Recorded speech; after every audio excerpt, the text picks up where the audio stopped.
Live from the official start of the 2025 Men's NCAA Tournament, joining us from Dayton, Ohio, it is Jon Rothstein, live right here on this Wednesday morning on the early line on SportsGrid. Rothstein joining us on behalf of the FanDuel Sportsbook and, of course, covering all of the action at the First Four for CBS Sports and Turner. Jon, we appreciate your time. Thanks for waking up bright and early on this Wednesday morning to join us here on SportsGrid. Always great to be with you, Ben. We sleep in May. A doubleheader of action in the First Four last night to officially begin the 2025 Big Dance. Our second game of the night, North Carolina and San Diego State. The controversial inclusion of UNC as the last team into the field of 68, Jon. Maybe Carolina used that as some motivation for an emphatic victory over San Diego State. 95-68, the victory for Carolina. You were there on the sidelines in Dayton. What allowed Hubert Davis and his Tar Heels to be so impressive last night? Well, Hubert said it during the broadcast. Carolina tightened up its defense, which invigorated its offense. And North Carolina's offense, especially when it got separation in the first half, was second to none. And I'll say this, Brian Dutcher has taken over for Steve Fisher right now for close to a decade. I have never seen a team play as well offensively against San Diego State under Brian Dutcher as North Carolina did last night in Dayton. I mean, R.J. Davis was sensational. Elliot Cados at the table. The Tar Heels should be commended for how well they played offensively. R.J. Davis, a perfect 6 of 6 from deep, 14 made triples for UNC as a team. And it should be shared because I know there will be some comments, of course, about North Carolina even getting into the NCAA tournament and how they performed last night. Your performance in a tournament where your resume before the actual event is what matters to getting in to the NCAA tournament does not either prove the committee right or invalidate their selection in the first place. North Carolina taking advantage of the opportunity. Now the true 11 seed, Jon, in the South region, an opening round matchup in Milwaukee on Friday afternoon against Ole Miss. So San Diego State is home. We've got one more game, at least, between the at-large teams in Dayton tonight, between Texas and Xavier. And, Jon, you've been in Dayton for the last few years to begin the Big Dance. You understand the momentum this can have for teams in the month of March. Every year we have had the First Four since 2011, with the exception of 2019. A team that has won in the First Four has also won at least one game in the round of 64 and beyond. Whether it's North Carolina or any of our two teams squaring off tonight, who do you think continues that trend here in 2025?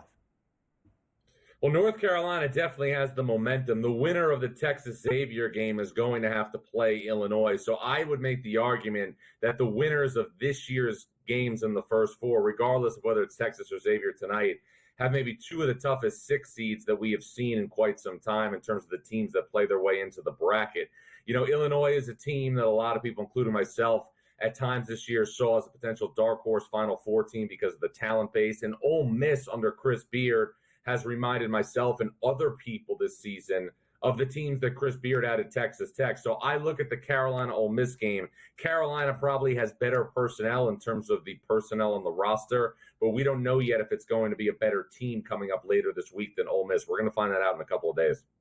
North Carolina, a slight favorite as of this Wednesday morning for their round of 64 game against Ole Miss, despite being the lower seed. Jon, let's talk big picture. Let's look at the bracket. And, of course, we correlate everything with those national championship odds. If I put you on the spot right now, having studied the field of 68, and as we go through all of this madness, and I asked you for one team on this list that you feel near 100% confident is in San Antonio for the Final Four, which school do you highlight?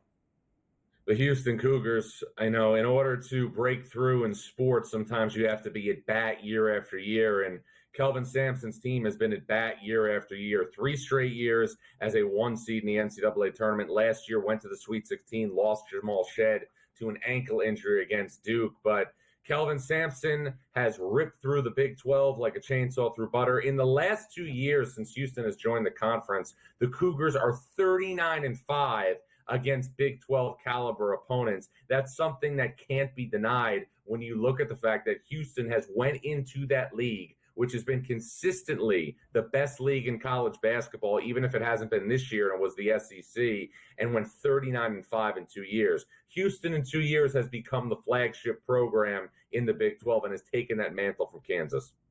The Cougs, the 1 seed in the Midwest region, where, as Jon is still in Dayton, we've got more First Four action tonight for the battle to be on the 11 line in the Midwest region as well. It is Xavier and Texas. Jon, the Musketeers, a 3.5-point favorite for tonight's matchup. As you break down this game, what do you think will be that key indicator of who comes out with the win?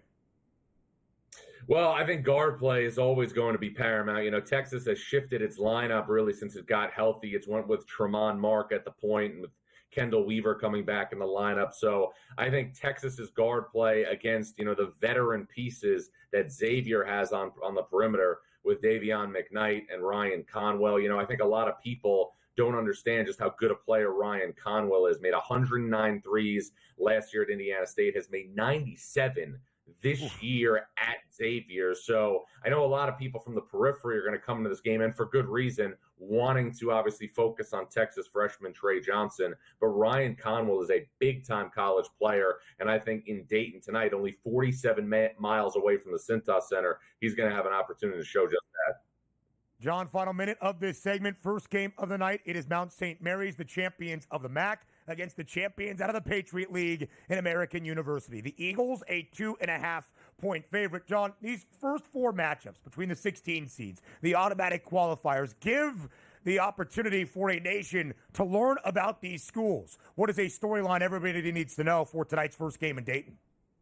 Well, let's look at the 2 head coaches. Donnie Lind of Mount St. Mary's was a video coordinator for Shaka Smart at VCU, and now, like less than 2 decades later, he has a team in the NCAA tournament. And Dwayne Simpkins, the head coach of American, a longtime grinder who, again, was a guard for Gary Williams at Maryland in the 1990s. Plenty of storylines here in Dayton, Ben, but you know as well as I do, this is only mid-March.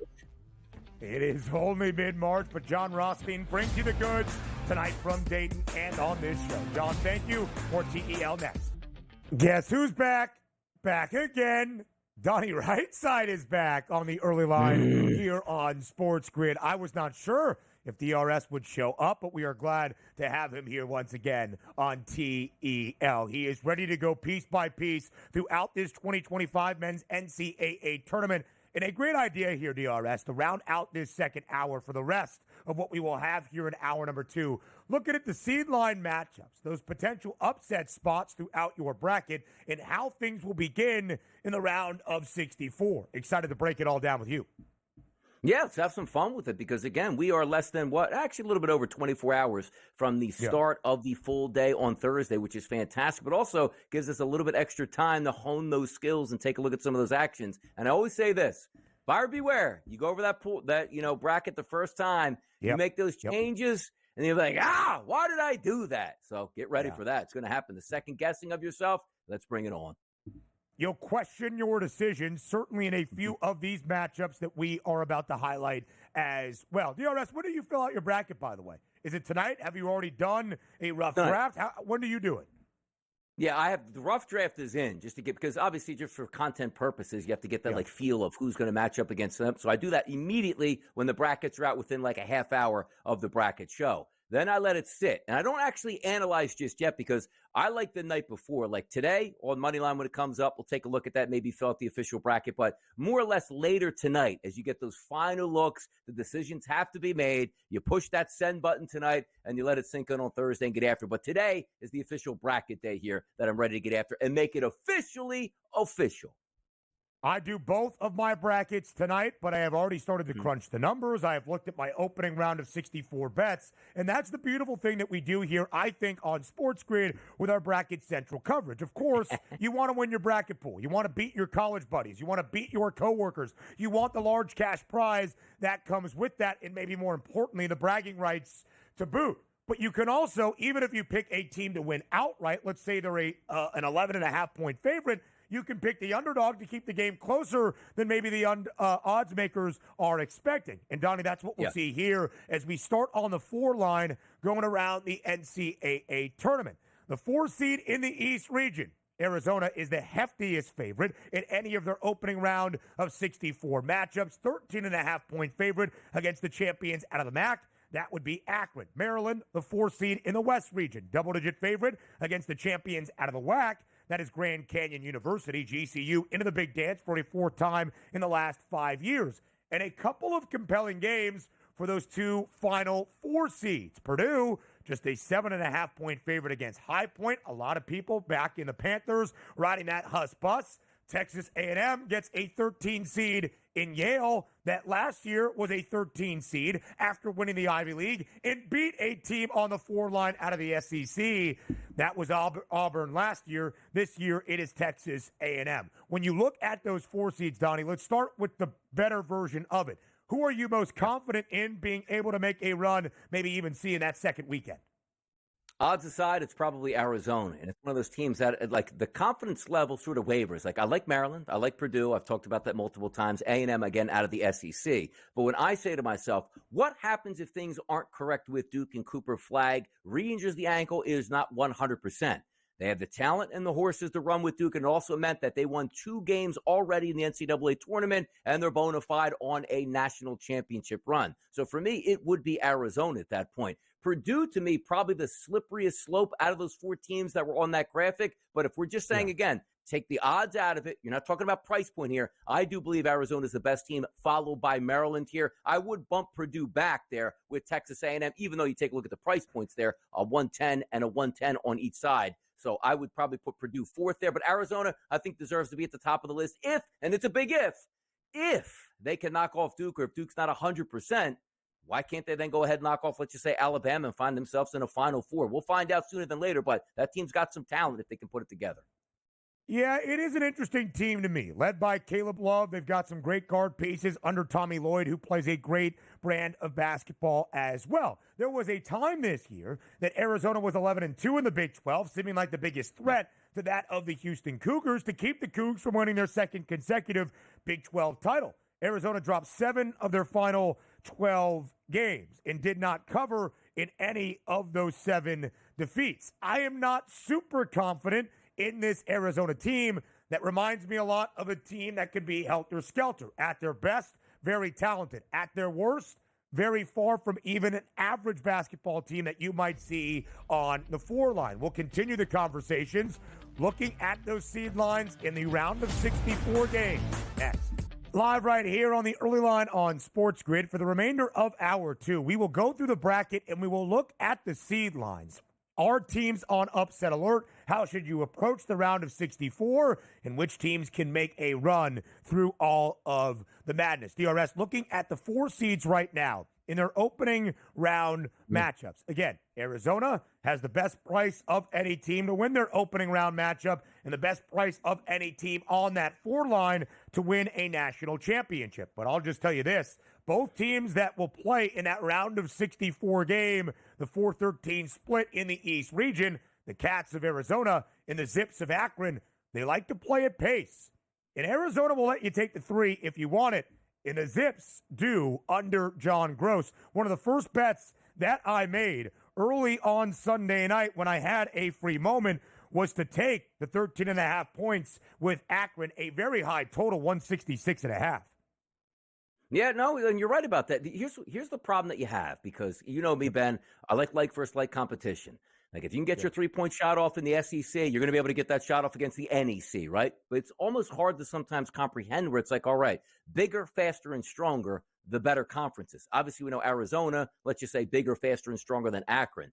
Does that mean that the defensive footprint for Arizona is going to change a little bit? They'll probably still let you shoot the 3-point shot, but that length and the ability to close out might be a little bit different. Those are some of the struggles that I have, and I openly admit that too. Like, getting into your comfort zone. You know, like, beginning of the college basketball season, could care less. I don't have any numbers in here. Once you start to get the conference play, things start to crystallize, which again leads into last week's conference tournament, where it's like that last chance of like versus like competition, teams that know each other. You know, the defensive and offensive footprints. Now it gets a little bit out of hand, because you're right. Like, you should still be looking at the theory of, hey, this team doesn't close out at the 3-point line. This team loves to shoot the threes. But also that means, like, we've played basketball before. Hey, I'm playing another 5'10" guard on the opposite side. Oh, no, Tuesday night I have a kid that's 6'4", that is real, you know, puts a hand in my face. I can't get that same shot off. That's what I worry about at this point here. But again, the thought process correct from you as well. I'm not taking Arizona, let's just say, as a 13 or 14.5-point favorite going up against Akron because the points don't matter. There's no aggregate to get to the next round saying, boy, we only won by 16 points. We should have pressed it to 24 so we get a higher seed in round number 2. That doesn't happen. Win, advance, and move on. So when I see a quality opponent like Akron, which what's the great equalizer I always talk about? The ability to make the three-point shot with volume. They can do that there. So that's what gives you a little bit of a thought process like, I wonder how this game plays out and if Akron can actually hang around. DRS, as I have said, I fill out my bracket tonight. Am I going to pick Akron to pull off the upset and move forward to the round of 32? Not so sure. We'll kind of do it live in the moment. But I already have bet the Zips to cover as a 13.5-point dog. The team that everybody believes is the most likely to be upset on the 4 line, that would be Purdue against High Point. 2 very elite offenses. Neither team all that efficient on the defensive side of the floor. This line opened at 9.5 points, DRS, in favor of the Boilers. It's now just a 7.5-point spread in favor of Purdue. Yeah, it's another one of those games that you take a look at where these, understand this, like, in the whole concoction of the tournament, dating back 20 years, it used to be the mid-majors and the lower level teams that you worried about because those teams had 4th and 5th year seniors that all played together for 5 years and could sort of sneak up on you. It's no longer the case. Like the amount of transfers that you come in and out, like you find really good talent that you can bring into your program even just for 1 year and it helps you. And Purdue, one of those teams that is efficient, but notorious in the past for having a better team on paper, getting to the tournament, and not playing like that piece of paper as they should at this point. So I think people take a look at Purdue and still have that grain of salt like, yeah, we've seen them make runs, but we've also seen them go out to teams like this in the tournament in the past. In High Point, DRS, a 29-win basketball team. They are 56-14 in their 2 years under Alan Huss's guidance. He has done an incredible job at High Point. It is not often that you see a team from a smaller mid-major conference be really near the top of the charts in any of the KenPom ratings. High Point is 25th. The 25th most efficient offense in college basketball really speaks lengths about what they do on the offensive side of the floor. That is our second game of Thursday, just about 27 hours from now, 12:40 p.m. Eastern time tip between the Boilermakers and the Panthers. Let's move on to the 5 seed. DRS is most people start to fill out their bracket. The 12-5 upset is the most likely one they look at. I'll make a small distinction here. It is actually a little bit less frequent than what we see 11/6. That has happened 61 times to only 55 times, the 12 defeating the 5 since the field expanded in 1985. But this year, a lot of people are looking at a couple of the 5 seeds to be picked off. Clemson, Michigan, Oregon, and Memphis. And DRS, as you look around this seed line and you look around these round of 64 matchups, Michigan, just a 2.5-point favorite against UC San Diego. Out in the West region, one of the hottest teams entering the Big Dance, the champions of the Mountain West tournament, that would be Colorado State. They are favored to beat Memphis. An upset based on seed line, but not from the betting odds. No, certainly not. And we're sort of ingrained to always take a look at the 5-12s, and there's some merit to it because so many times you look at those seed lines, and sometimes a higher seed does give you a little bit of a convoluted, like, you know what, I'm comfortable, let me just take the higher seed and move on. But I got to tell you, when you look at these two, like, Michigan is really good. This team just won the Big Ten championship. But UC San Diego, and again, name recognition, wait a second. Taking Michigan to beat UC San Diego. Like, what is that about? They are tremendous. Now, let's keep moving down the list. Oregon and Liberty, maybe not a name recognition for Liberty at this point, right? 5-seed Oregon probably should win. But you switch down to the bottom of the bracket with the West and the Midwest. I'm not so sure the 12s are going to compete and actually just stay within the number, win these games. Like Colorado State, I think is actually a better team than Memphis. Like, why did they get a 5 and a 12? Just the way the metrics work out. Nobody will be surprised if Colorado State moves on. Then we get to McNeese, a team that we thought might do a little bit better last year, didn't. Maybe it's year number 2. We understand that we're not just that Cinderella team walking in here with a lot of expectations. We didn't meet them last year. Now it's time to do it. But again, Clemson is a really good team. Really the focal point, again, that I put on is how do you handle these? Like the popular underdogs that everybody wants to bet. We know that is usually the death nail. Like, oh, a popular dog, why don't you stay away from this one? Easy win the opposite direction. Like Memphis, I feel, is just being written right off the map. I have in my early bracket as Colorado State moving on because I do believe they're actually the better team. But we've seen instances like, well, how big of a mistake did they make? The 5 and the 12 right here between Memphis and Colorado State, and how come this one team is favored? That's the one matchup I look at and say, buyer beware, because I don't hear too many people saying Memphis is going to win that game, let alone maybe make it to the Sweet 16. I want to take a look at that. Rightfully so, at 12 versus 5. You're supposed to be favored if you're the 5 seed, not the underdog. Yeah. That's the spotlight game for me. I want to see if the public is dead on that game with Colorado State. Because, as you mentioned, DRS, we are almost predisposed to looking at the 12 beating the 5 as our Cinderella upset in the round of 64. There has been so much attention thinking the 12 seeds, maybe all 4 of them can do just that. Pull off the seed line upset in the opening round. We'll talk UC San Diego and Michigan in just a moment. It should be shared about Colorado State, led by Nick Clifford, and what Nico Medved has done for this Rams basketball program. They have won 10 straight games since the middle of February. They are rated as the 8th most efficient team, 8th best team in college basketball. And Memphis actually struggled in the American because for most of the year, DRS, the Tigers were great. They started off non-con play with so many great wins. They've got 5 non-con victories against teams that are also in the tournament field of 68. Like you, I would keep an eye on the Tigers with one of the best guards in college basketball, that being P.J. Haggerty. In fact, my favorite round of 64 bet is the total in that game. Over 146.5 between Colorado State and Memphis. 2 teams that want to get up and down the floor, 2 teams that want to hoist from 3, and 2 defenses that will allow that kind of tempo to be withstood throughout each and every game. We'll talk UC San Diego and Michigan on the other side. Can McNeese learn from its lumps last year? They were the popular 12 to pick off the 5 in Gonzaga. They did not. They got beat by more than 20. They're a 7.5-point dog against a Clemson team that reached the Elite 8 just a season ago. And what to make of Oregon? All of that and plenty more up next. The 5-12 upset. That common one that we see in NCAA tournaments year in, year out. Not really last year. I believe only one 12 seed victorious in the 2024 men's NCAA tournament. And yet this year, it feels like a lot could happen. In fact, if Colorado State, as the 12 seed in the West region, beats the 5 seed in Memphis, it would not be an upset. At least according to the odds, as CSU is a slight favorite. Just something about Memphis, DRS. I was charting all 68 teams in the NCAA tournament yesterday, including the 2 that lost, St. Francis and San Diego State, and how many tournament teams elsewhere in the field they beat this year. It was pretty clear to see some of the criteria the committee uses to highlight a team, move them up a seed line based on where other teams fall. And a lot of that is victories against other tournament teams. Memphis has 5, all in the non-conference, because, of course, the Tigers the only team out of the American to get into the big dance. There are 25 teams in the KenPom ratings that rank in front of Memphis, who are a lower seed line than that of Penny Hardaway's Tigers, and they are on the 5 line. DRS, if there was one team to get picked off that is at least the higher seed being on the 5 line of this group of 4, who do you think that is? Wait, we going 5s or 4s? You caught me off guard right there. 5s. We'll get to 3s in a second. We already did the 4s. Hold on. Let me hold on. Did we wait? Which one is more likely to get knocked off? Hold on. I thought we just did that here. Give me a second. Who's your upset pick? No, did Memphis. you say what? No, Memphis is getting knocked off. But I thought you said you liked Memphis.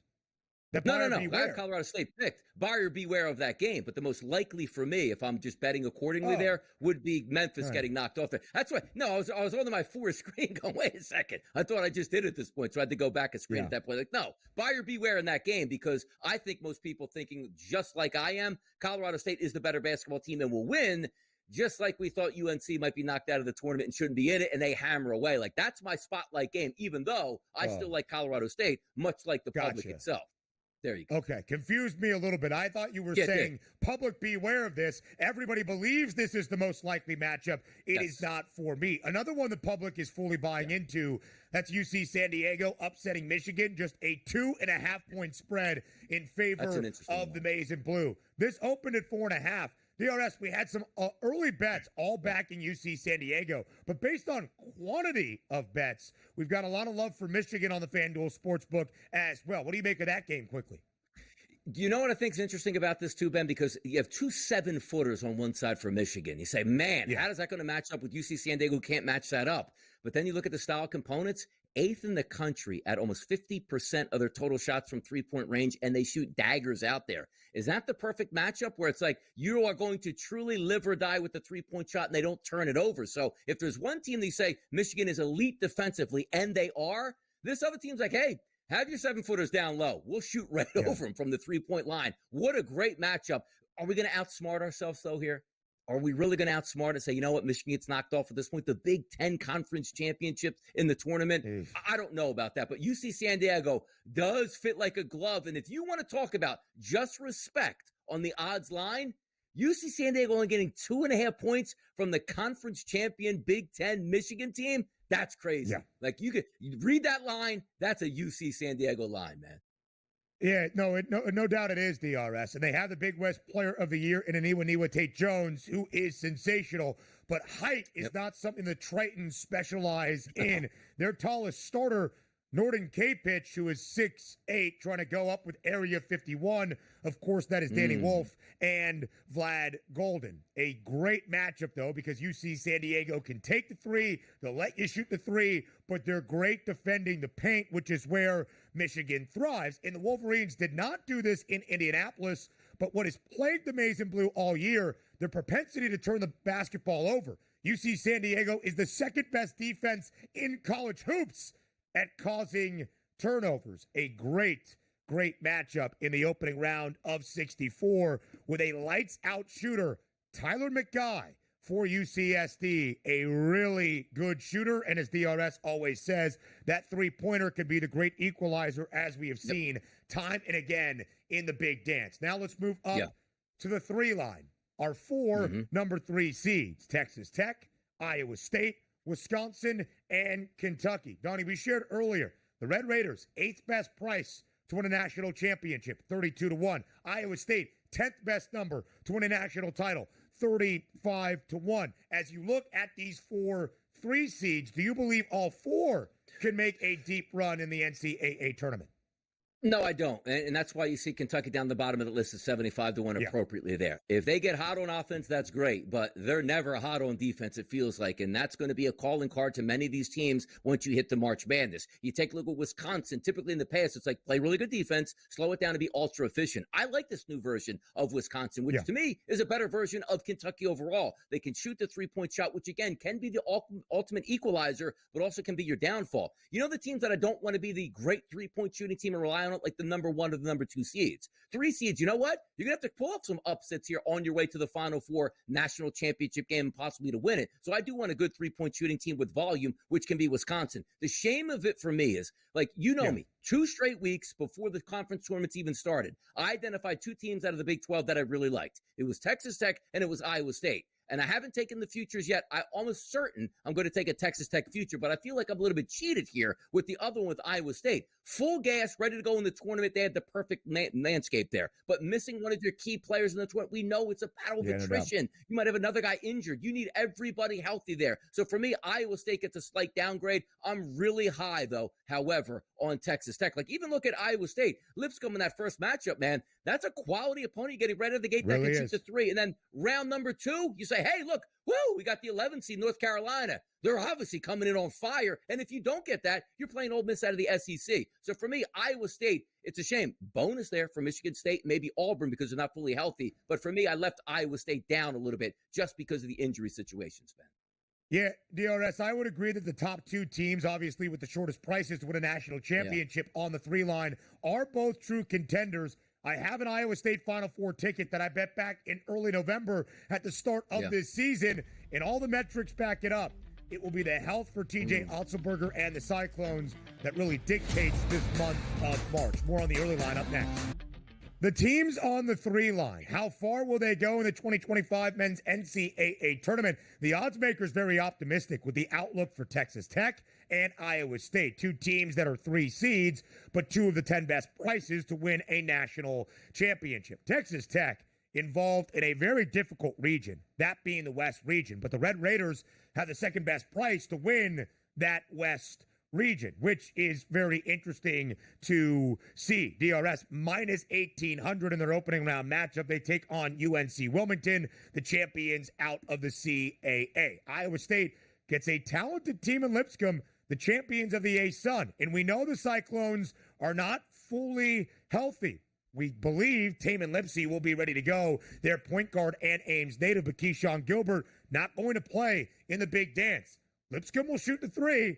Iowa State will allow it. Always the great equalizer. I did bet the Bisons at a plus 14.5 number to at least keep that game a little bit more competitive. Donnie, you talked about your futures bets.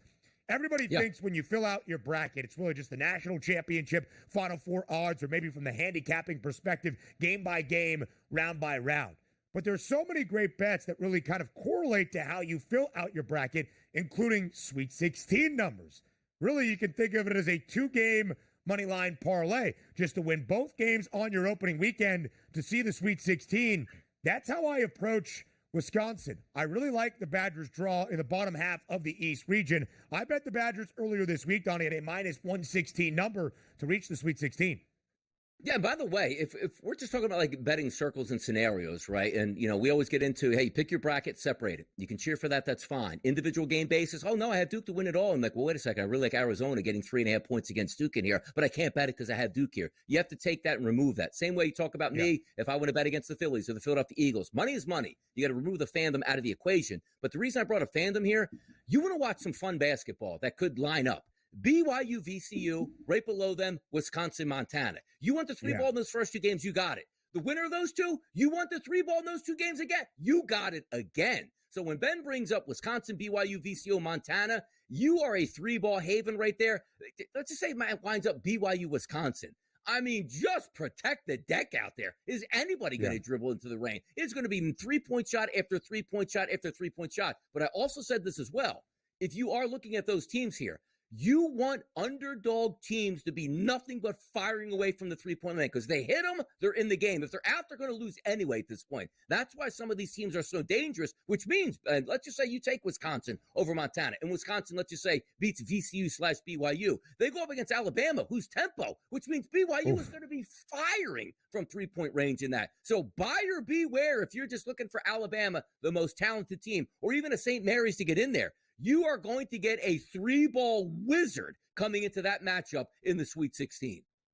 A lot of really good offensive teams in that portion of the bracket, of course, in the East region.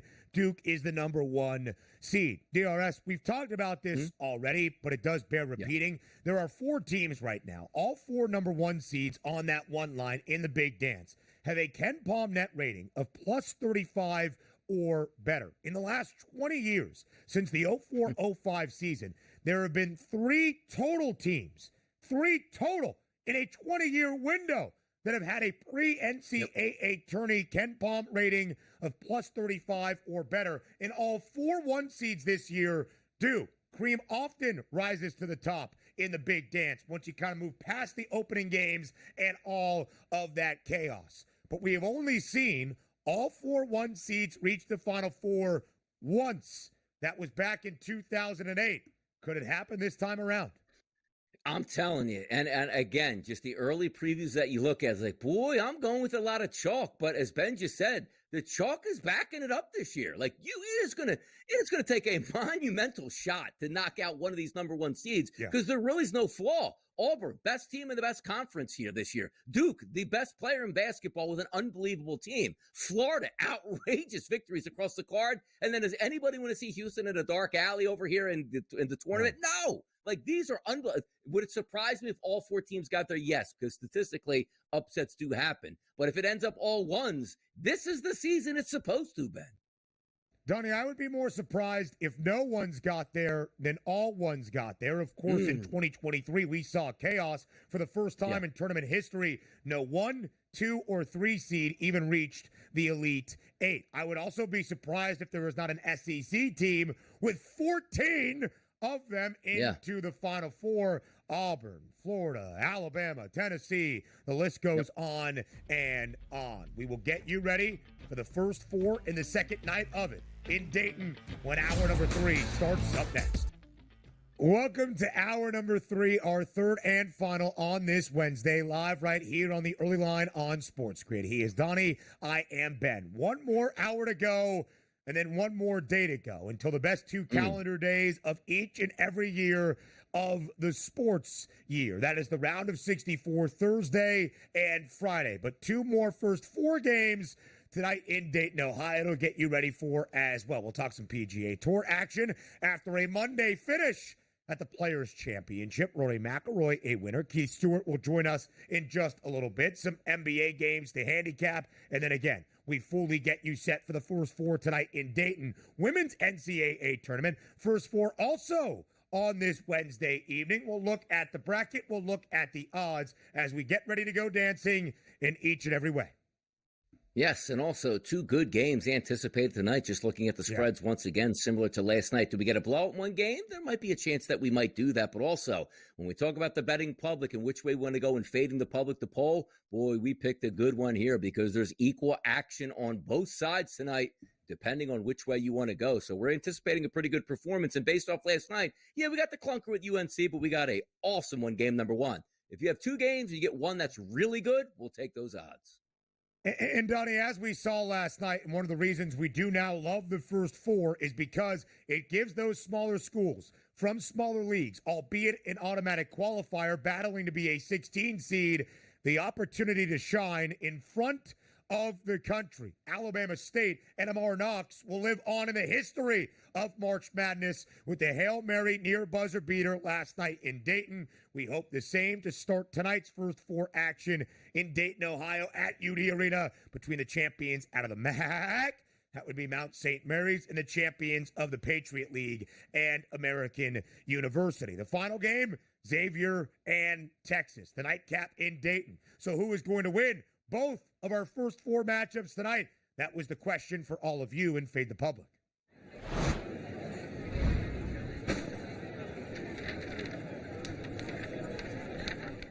Some pretty even splits here, DRS, at SportsGrid on Twitter. Who will win tonight's NCAA Tournament First 4 games in Dayton, Ohio? Will it be a moneyline pair of Texas and American, Texas and Mount St. Mary's, Xavier and American, or Xavier in Mount St. Mary's? DRS, I think it's pretty clear when you look through these votes, it's a pretty tight distinction, but the public is liking Mount St. Mary's more than American, and maybe a slight edge to Texas in our nightcap in Dayton in front of Xavier. Which way did you go in this Fade the Public poll?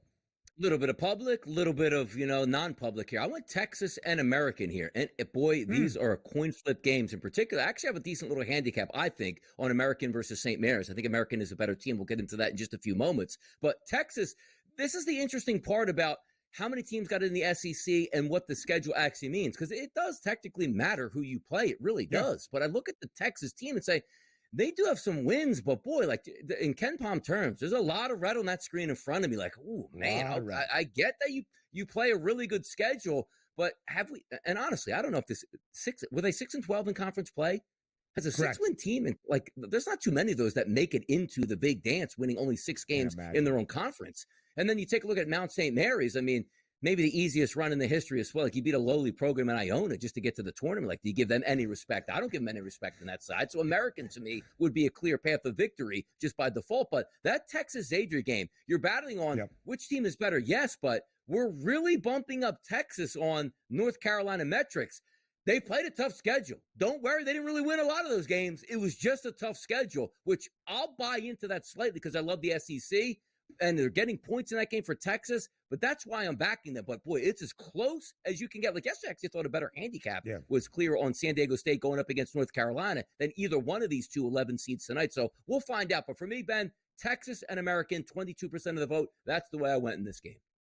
That's the way I went as well. I bet the Longhorns early on Sunday for that first 4 matchup, getting 2.5 points. Texas now a 3.5 point underdog. We'll talk about each of these matchups, but let's start with the nightcap, DRS. Texas and Xavier, 2 of the last 4 teams into the field of 68. both not nearly as controversial as North Carolina. But to Donnie's point, the Longhorns were 6-12 in the SEC in the regular season. They won 2 games in terms of the SEC tournament in Nashville, both quad 1 wins, knocking off Vandy in a really hard-fought overtime win in the Lone Star Showdown against Texas A&M that more than likely sealed the fate for Rodney Terry's team of being involved in the big dance. Texas has 7 quad 1 wins, but you are presented all of those opportunities when you play in the SEC.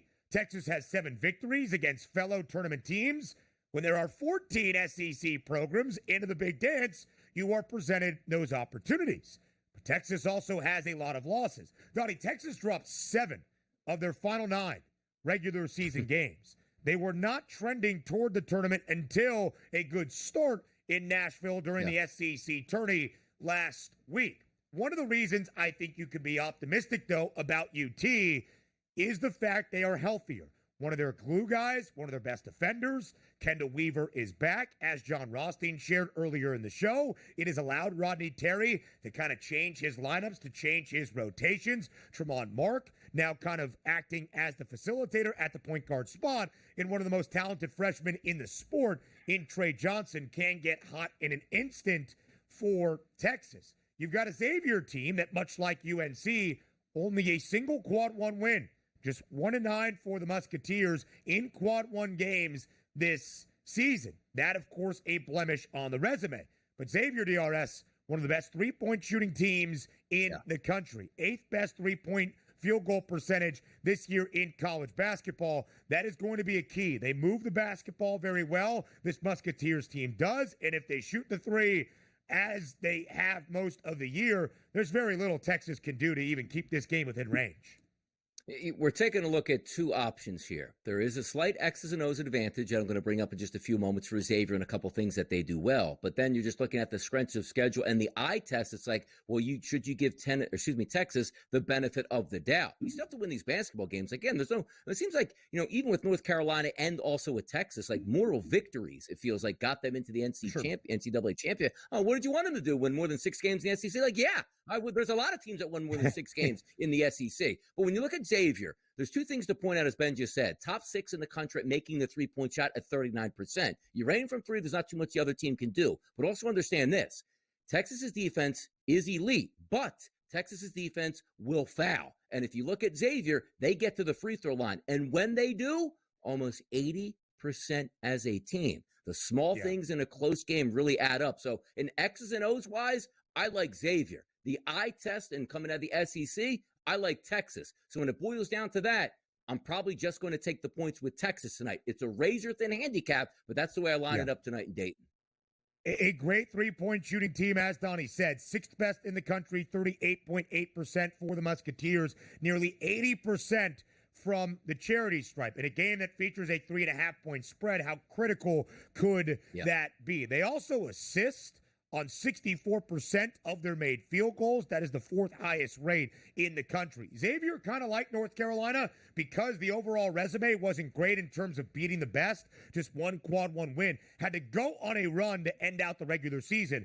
They won 7 games. They beat Creighton in the Cintas Center in Cincinnati. That wasn't technically a quad 1 victory based on the Blue Jays net ranking, but they did cover in 5 of those 7 to end out the regular season. DRS, our first game tonight in Dayton, it's the Mount St. Mary's taking on American, the champions out of the Patriot League. AU booked as a short 2.5-point favorite. Your initial thoughts on this game? We'll break it down later in the hour. Yeah, no, we'll have some fun on this too. But American, again, live and die by the three-point shot. Sometimes they like to shoot it. They shoot it decently. But also, as we pointed out yesterday, Ben, just that quick precursor, you got to take care of the basketball if you want to win basketball games at this level. Mount St. Mary's, they don't do that. It's going to be a really interesting first 4 matchup tonight in Dayton. More on the early line next. Our second night of the first 4 in Dayton, Ohio. A doubleheader of games before we get to the full madness, officially beginning on a Thursday with the round of 64. But the 2025 men's NCAA tournament already underway. He is Donnie, I am Ben. Let's break down our doubleheader of games that we have tonight in Dayton. We will start with the nightcap, a matchup of the 11 seeds in the Midwest region. Two of the Final Four teams in the field of 68. It's Xavier out of the Big East, in Texas, hailing now from the SEC. This line opened on Sunday evening, DRS, at 2.5 points in favor of the Musketeers. Earlier this morning, it got up to 3.5 in favor of Xavier. Now back down to just 2 and a hook in favor of Sean Miller's crew. A total at 151 and a hook. We started to break down this game to begin hour number 3, but maybe people just paying attention for the first time. Where do you start your handicap for the nightcap in Dayton? Yeah, once again, starting the handicap where I'm trusting that the SEC is as deep as it was during the regular season. That will extend into March Madness, where you're going to give those teams the benefit of the doubt because of how hard of a schedule they played. Not necessarily the victories on the opposite end. That's what you have to lean on. As I joked about, you just look at KenPom, where there's a green with victories and there's red in losses. There's a lot of red on Texas. So you're trusting that, hey, you know what? If we get to play a team that's not as good in our league, we should be able to handle our business because iron sharpens iron. But that's not necessarily how it always works out. You take a look at Xavier's offense, as we said. Is it spectacular? Not necessarily. 51 in adjusted efficiency nationally. They don't turn the basketball over, but they do shoot the lights out from three-point range. And quite frankly, sometimes you come in, and it's good to get a background because some teams last night did not struggle shooting the three. You know what would usually make you nervous? Hey, man, those rims were tight last night. 2 lower-scoring games, both easily stayed under the total, and then you worry about, can Xavier buck that trend here because you know they want to shoot the three-point shot. Having said that, though, Texas is a decent defending team, but again, the X's and O's say Xavier will shoot the three-point shot and make a good portion of those, but also it's really an anomaly. Most teams, Ben, that shoot a lot of three-point shots, they're not looking to get to the line, get into the paint, and get to the free throw line. It's almost opposite for Xavier. Like, they do a really good job with point distribution at scoring from the free throw line. So if I'm saying that Texas, 319th in the country at fouling, and Xavier likes to get the free throw line and will shoot the lights out from the three-point line and also shoot close to 80% as a team on the season, those X's and O's advantages actually go towards Xavier for me, Ben, than towards Texas. It is really interesting, DRS, because you are right. Xavier should be, as they are here, booked as a favorite. We'll talk about the resumes, where both of these teams come from, and why this is an intriguing matchup in just a moment. But if you're breaking down this game, there are not many better shooting teams nationally in college hoops than that of Sean Miller and his Musketeers. 38.8% from three, 6th highest shooting percentage from deep in the country. They are nearly an 80% free throw shooting team. That's top 10 in college basketball as well. So if they get to the foul line, they're going to take advantage. If you leave them an open three or even one that is slightly contested, more than likely Xavier is going to take advantage. When Jon Rothstein was on the show, he'll be covering the game in Dayton tonight. Ryan Conwell is a guy that he highlighted. His three-point field goal percentage this year, better than 41%. A sharpshooter indeed for the Musketeers. But where is Texas most sound, perhaps? On the defensive side of the floor. And the Longhorns do not present you many available opportunities to just hoist those great looks from deep either. And Donnie, to your point now about the Big East versus the SEC. When we look at the SEC, getting 14 schools, a record-setting 14 bids into the NCAA tournament, is everybody deserving? Or playing in the SEC, do you get to boost your numbers just a tad so that losing 12 games in conference action, as the Longhorns did, is not reflected as poorly because, well, there's no bad losses. This league is a gauntlet. We are going to start to find out, and that really begins tonight for Texas. One thing I will say, for a Longhorns team that lost 7 of its final 9 games to end out the regular season, a big missing component for Rodney Terry and Texas was Kendall Weaver. Now, if you look at the numbers for Kendall Weaver, it's not like he's a 25-point-per-game scorer by any means, but he does everything for Terry's Texas team on the defensive end of the floor. He's a great rebounder. He is a great glue guy. It allows Tremont Mark to get back to his facilitator role as that point guard. It allows the sensational freshman Trey Johnson to focus most on what he does best. That is scoring the basketball time and again.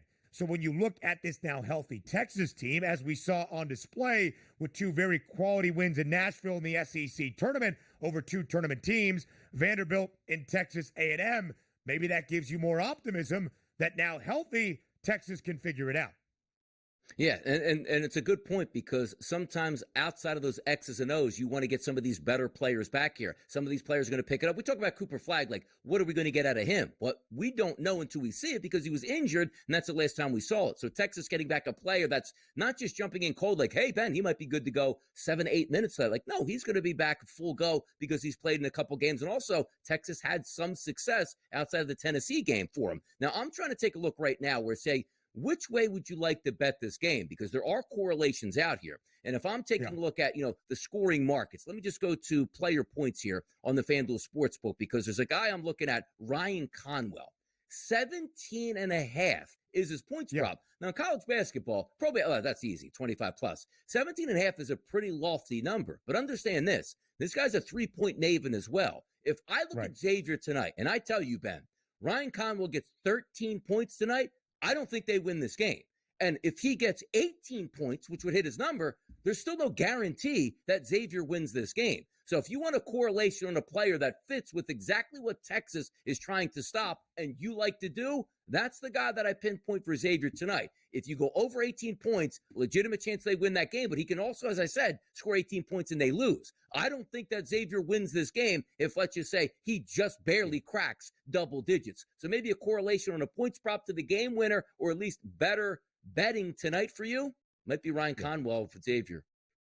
38 points just last week in Madison Square Garden in a tough loss for Xavier against Marquette in their opener in the Big East tournament. He was 7 of 11 from deep. Again, he is a 41.8% three-point shooter this year. He has had 5 consecutive games, that being Ryan Conwell, of at least 20 points scored.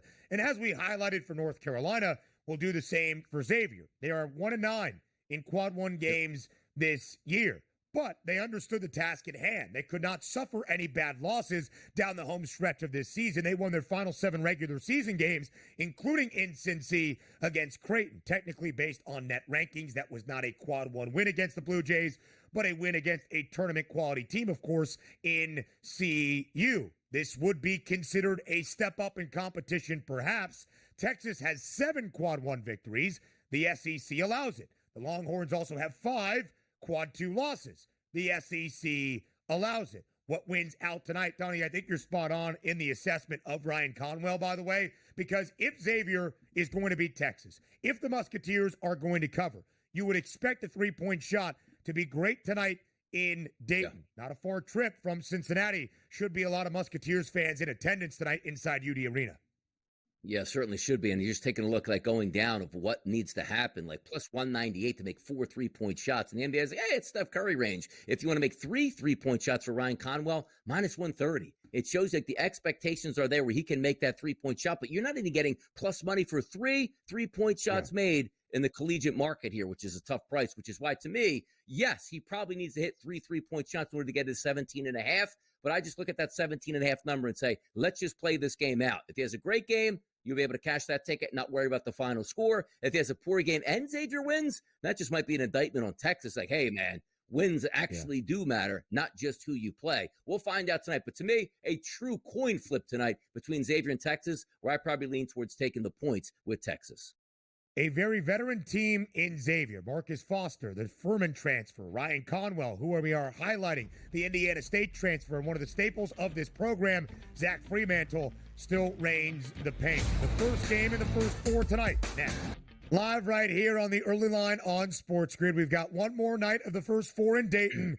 And then by the time we are speaking tomorrow, it is a full-blown preview of every single game we will see in the round of 64 on Thursday. DRS and myself will get you set at 8 a.m. Eastern time. But let's not skip ahead because we've got some great NCAA tournament action on this Wednesday night. And Donnie, if our matchup of 16 seeds tonight hailing from that East region are anywhere as good as what we saw a night ago, then we're in for another thrilling start very early in the big dance here in the month of March. It is Mount St. Mary's, the champions of the MAC, a 16 seed, onto the big dance against American University, the champions out of the Patriot League, tonight for the first game in Dayton. AU, that would be American University. The Eagles, a 2.5-point favorite.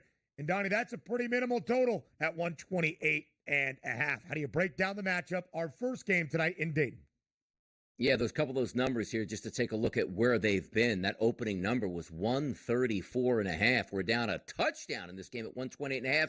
And I imagine that if we look at 129.5 or 127.5 as that closing number, I'm probably more likely to put the money on the 127.5. Now, the line itself, though, Ben, at FanDuel here in New Jersey, opened up at 2.5, still saying at 2.5. So a pretty good line movement here in this game. So you're trying to track that and say which side are the people going on. Pretty even movement right here, which is a great handicap, and there are some intricacies to take a look at. Like first like competition, not necessarily, but these two teams are in the same ballpark. Both not all that efficient, but sometimes you do just look at things that one team just doesn't do well as opposed to what the other team does really well. And that pointing out Mount St. Mary's offensive strategy of turning the basketball over just about every time they get it, it feels like. Shouldn't work out in their favor, but they actually won their conference championship. They're 359th in the country. And again, just to putting these numbers in simpler terms, 1 out of every 5 trips up the court and a little bit more, they turn the basketball over and don't get a shot. Protecting the basketball is always key to your environment. Also understand this, like American isn't great by any stretch.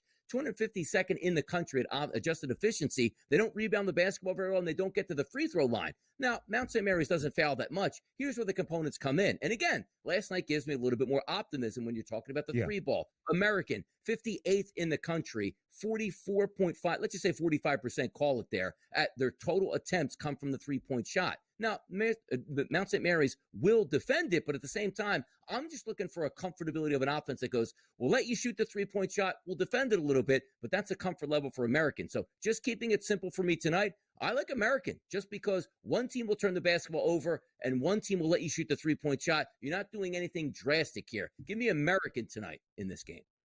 Yeah, DRS, American shoots it pretty well, right? And I think their key player who was on display in that Patriot League final in D.C., Matt Rogers, a guy that shoots above 40% from deep, should have a good night. Points prop for Rogers tonight, leading the Eagles 17.5. We saw how critical the turnover battle can be. It was the matchup that we highlighted for yesterday's first game in the First Four between Alabama State and St. Francis, PA. The Red Flash were nearly 50% from three. They were 50% from the floor, but they had 15 turnovers. Alabama State does not turn the basketball over. They only had 6. They had so many more shots last night. I believe, what were the final numbers? St. Francis had 48 shots, and Alabama State had 70? 20-plus shots. Yeah, 20-plus shot attempts more on one side. Yep. And Donnie, as we were breaking it down yesterday, you said if that leads to 6 or 7 more possessions in a game that is supposed to be decided by just a few points, the Hornets were a 3.5-point favorite. That could be critical. We're talking way more than 6 or 7 possessions in that instant, and it did cost at the end there for St. Francis a turnover after the missed free throw in the final 15 or 10 seconds of regulation that allowed the Hail Mary to happen for the Hornets, and now they live on in March infamy forever. That is what we are hoping for tonight. American is a solid team. Second year under Dwayne Simpkins, they are in to the big dance. First year under Donnie Lynn at the Mount, they are into the NCAA tournament. 2 coaches that have not been in their spots for all that long that have already reached the pinnacle that you can for these sports. Mount St. Mary's was not expected to win the MAC. They did. They pulled off the upset in the title game over Iona. And Iona wasn't even the favorite to win the MAC either. It was Quinnipiac entering that conference tournament. American was not the favorite in the Patriot League. And often in Patriot League action, we have seen Colgate be dominant the last few years, AU taking advantage of the opportunity. Like you, DRS, I lean with the Eagles tonight. But what I hope, once again, that we see is another instant classic in Dayton First Four action on full display like last night between Alabama State and St. Francis, PA. Yeah, exactly. Yeah, and you take a look at the spread there. We're anticipating a close game, and neither one of these teams is going to get out and run. I don't put it this way: if there's two games tonight that we're looking at that 2.5 or so point spread, which game do you figure would be decided by 10 points or more? I don't think it's going to be the first game, to be honest. I think the more likelihood of one team possibly running away would be game number 2. And also understand this in the Patriot League, like Colgate is that team that you sort of want to hunt down late in the season. Beat Colgate. Early in the season, beat Colgate. In the tournament in the Patriot League, beat Colgate once again. That was your boys from American here, along with Lafayette. And also, you like to leave that lasting stamp. Like, they didn't sneak in, like, after beating Navy 74-71, 74-52. They're off in style in this game. I just think overall they're the better team. A couple components that I do like. But once again, we're not talking about 10, 15-point spreads here. Both of these under 3, fantastic stuff on the anticipation tonight of 2 close games, we hope. And the reason we see 128.5 is because American plays at a very slow tempo, 349th in the country out of 364 teams, and they really take their time in the half-court sets. The Mount will allow you to do so on the defensive end of the floor. That is our first game up. American University, a 2.5-point favorite. They are taking on Mount St. Mary's. Our nightcap, Texas and Xavier, the Musketeers, a 2.5-point favorite against the Longhorns. DRS, we now send you in to the money line. But when we are back both together tomorrow, starting at 8 a.m. Eastern time, it's a preview of the round of 64, my friend. One of, if not the best days you will ever see in the sports calendar. Absolutely. And by the way, last check here on American from Washington, D.C., they got 2 big wins on their schedule. They actually beat Puerto Rico and Notre Dame. Bonus points there. This team's ready to go. You know who the Mount beat? Miami earlier in the year as well. More on the early line.